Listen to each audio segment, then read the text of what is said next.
Hey guys, welcome back. Today I have spoilers for the Ipsy Glam Bag Plus for the month of July. But before we get started, I just wanted to remind you that Ipsy is a $25 monthly subscription. You get 4 to 5 full-size items. And if you want more information on the Ipsy Glam Bag Plus or the regular Ipsy bag, then make sure you check out the link in my description below. Now, let's get on with some of the spoilers. This next product we have all been waiting for, and it's finally here. This is from Purlisse. It's the Matcha Green Tea Advanced Priming Moisturizer. So that's two things in one. It sounds amazing, and it retails for $45.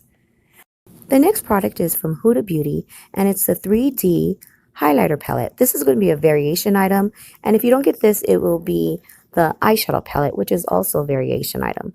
I don't have very much products from Huda, so I'm excited to get this and build my collection. And the next item is the Pixi by Petra Glow Mist. I cannot have enough mist, especially for the summer, so this is perfect to be in our box.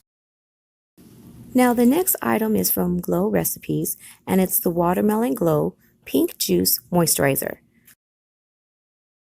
The next product is from Touch & Sew, and I'm really enjoying that we're receiving a lot of this brand in our subscription boxes because I'm really liking the product. And this is the Purdy Filter Watermelon Glow Cream. Okay guys, what do you think of the spoilers so far? Remember, don't forget to give me a thumbs up, hit that notification bell, and subscribe to my channel so you don't miss a spoiler. As always, I love you, and I'll catch you in the comments below.